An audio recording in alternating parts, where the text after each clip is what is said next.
The governments of Arizona and Sonora have labeled this area as a mega region, a system of economies supporting each other.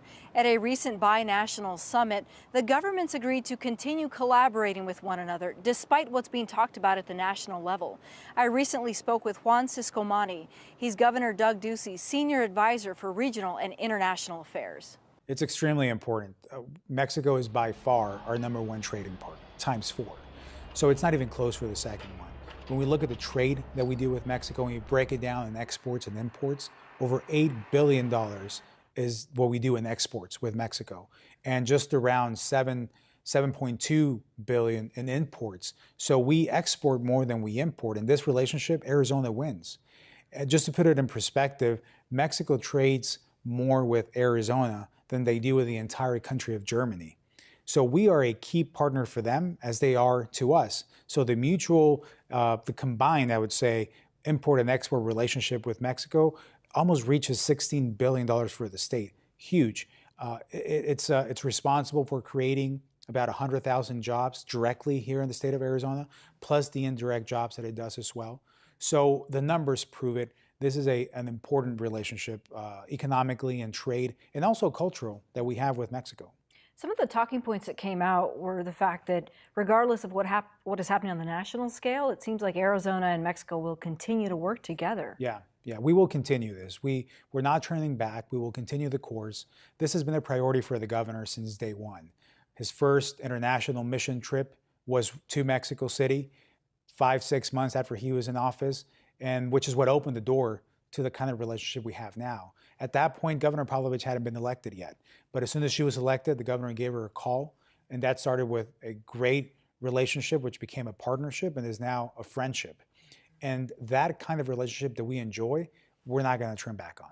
It's important for the state, but it's also important for our overall relationship. The governor always says this, he says, relationships matter. And the stronger we keep them, the better prepared we are to face the challenges.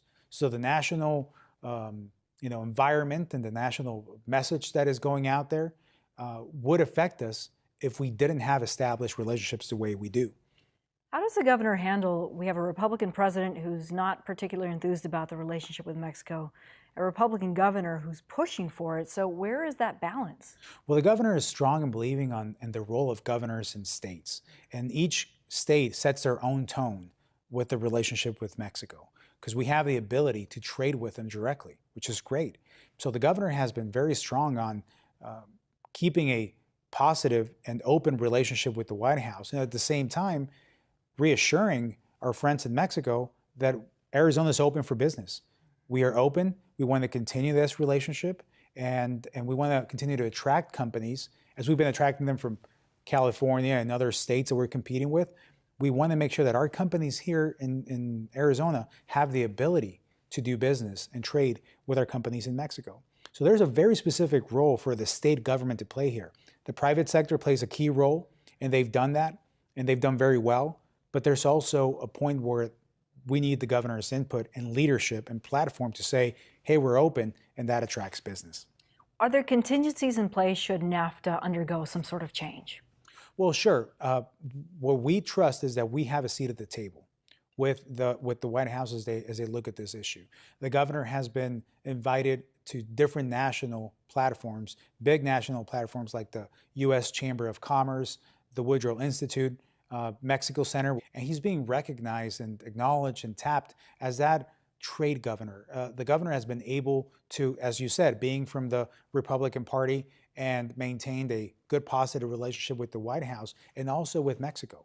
Those are not mutually exclusive. We can keep a good relationship with both. And the governor has been very strong on promoting that with Mexico. And we hope that that's an example of what other states can do as well, especially as we carry on with Sonora, that is our #1 and main partner within Mexico. But as we have the Arizona-Mexico Commission, that's exactly what that is, the Arizona entire Mexico Commission. So we want to move also beyond Sonora, because there's a lot of opportunity with Mexico.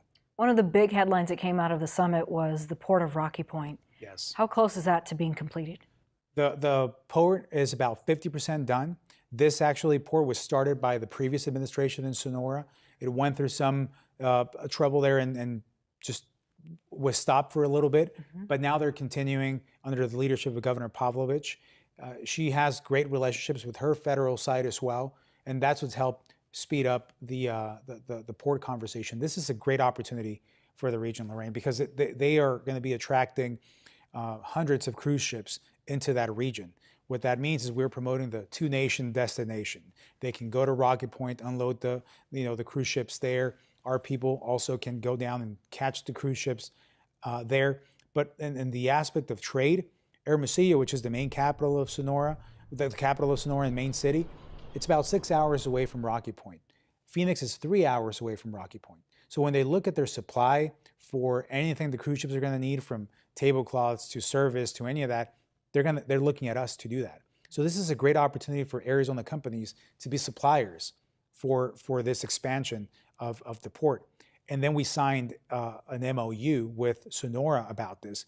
The governor is committing to work together to co-promote this cruise ship port and form working groups from transportation, tourism, and economic development of how we can push this. Sonora takes that document, goes to Mexico City and says, this is the agreement we have. Let's speed up the money that is already allocated for this project, because they need the federal input and finances to complete this project. But with the document that we signed last week, that's what they take over to say, we're getting there, let's push this money down. Is the infrastructure in place, though, in Mexico and here in Arizona to sustain this type of commerce? Great question. There are several points there. First of all, the port of Lukeville in Sonoita, which is the point that we cross to go to Rocky Point. We've invested millions of dollars on the Arizona side to widen the lanes once you cross into the U.S. side. Mexico sees that, and Sonora acknowledges that we've made an investment, and they need to make some investments on their side as well. The travel time to Rocky Point, it's over 2 hours on the Arizona side and a little less than an hour on the Mexico side. So the majority of the road travel is going to be on our side for Rocky Point. They have that investment to make, which is part of the request that they have for the federal government. These are the kind of agreements that the governors meet about and say, this is where we're at, how can we continue to push this forward? What's about to happen in Arizona that suddenly there's this push, there's this economic strength that's really binational to create cargo and commerce that's going to be flowing freely across the border? Sure. I think, again, it starts at the top with leadership of Governor Ducey and saying Arizona's open for business. This wasn't just a campaign slogan. It wasn't just something that we wanted to get people excited about. It's something that he's living day to day, and the administration is fully focused on that. I can tell you by being part of a senior staff that whatever we do, whatever lens that we look at, the entire situation is going to be about how do we create jobs? How do we improve workforce development? How do we improve education? How do we strengthen the livelihood of our citizens in Arizona? And that message is out there. The governor's out there promoting it in California and other states, even in Texas, winning projects over to come to Arizona because of the good business climate, low regulation that we've been tackling, and quite frankly, the resources that we have by having Sonora as our good partner and a neighbor in the entire country. All that is just positive messages. And then we also have the policy to back it up. That's a very powerful combination that we enjoy in Arizona. This is our time. This is Arizona's time. No question about it, and we're taking full advantage of it. Okay. Thank you so much. Thank you.